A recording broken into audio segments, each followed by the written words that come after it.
तो क्या कह रहे हैं गुरुदेव? निर्धन के लिए कहा है कि यदि कोई रंक हो तो वर्ष में 2 बार कराए या वर्ष में 1 बार अवश्य कराए। यदि वर्ष में नहीं कराएगा तो वह भगत साकट यानी भक्तिहीन कहलाएगा। 1 वर्ष में भी पाठ करवाए तो उससे जीव को मोक्ष में धोखा नहीं। भाई और बहनों, मन में बिल्कुल भी शंका पैदा नहीं करनी है कि भैया संकल्प से कैसे बात बनेगी, हमने तो पाठ करवाया नहीं, इतने साल हो गए, साल में 1 बार जरूर करवाना चाहिए। अगर जरा भी कच्चापन मन में आ गया ना, उसी समय नीचे गिर जाओगे, फिर चाहे तुम कितने पाठ करवाते रहो। यहां तो साल की बात हो रही है। करोथा कांड के समय गुरुजी 21 महीने रोहतक की जेल में थे और उस समय ना कोई आश्रम था, ना कोई नामदान सेंटर था, ना कहीं कोई पाठ होता था, ना कहीं कोई ज्योति होती थी। जेल से आने के बाद गुरुदेव ने बताया कि किसी का नामखंड नहीं है, क्योंकि तुम तो चाहते थे कि हम गुरुजी से मिले, हम गुरुजी को पाठ करवाएं, लेकिन मजबूरी थी।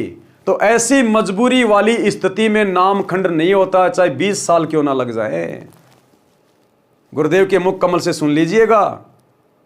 जब गुरुदेव रोहतक की जेल से आए 21 महीने बाद, तो भक्तों ने शंका जाहिर की। जब गुरुजी ने सत्संग सुनाया कि साल में 1 बार पाठ जरूर करवाना चाहिए, अपने गुरु के दर्शन जरूर करने चाहिए, तो भक्तों के मन में शंका हो गई कि गुरुजी आप तो 21 महीने रोहतक की जेल में थे, हम तो आपके दर्शन ही नहीं कर पाए, हम तो पाठ ही नहीं कर पाए, फिर हमारा तो नामखंड हो गया होगा। तो गुरुदेव ने कहा कि बेटे ऐसी स्थिति में नहीं होता।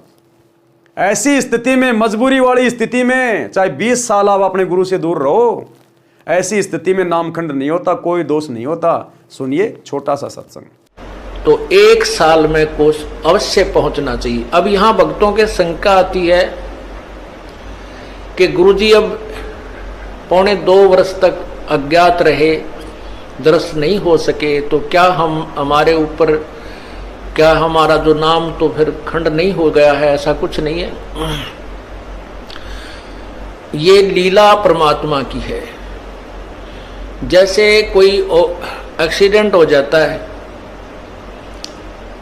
और वही उसमें टांग टूट जा, प्लास्टर बांधे रहना पड़ता है और चारपाई पे लेटा पड़ा रहना होता है। लेकिन जब ठीक हो जाए, जब थोड़ा ही पड़ा रहना है, फिर तो काम करे, घूमे, फिर अपने सारे कार्य सुचारू करे। तो ये कोई लीला है परमात्मा की, इनमें ऐसा कोई दोष नहीं आता। क्योंकि आप तो रो रहे थे, आप गुरु जी से दूर नहीं थे, आपकी आत्मा तड़फ रही थी और उन नादान लोगों ने स्वयं भी पाप कमा लिया, जिन्हें हमारा विरोध करके ये ऐसा झूठा केस बनाकर परमात्मा के कुत्तों को सजा, उन्होंने हमारे को प्रताड़नाएं दी है, जेल में डाला। अब मुझे इस बात का डर है कि उन गेला के बनेगी।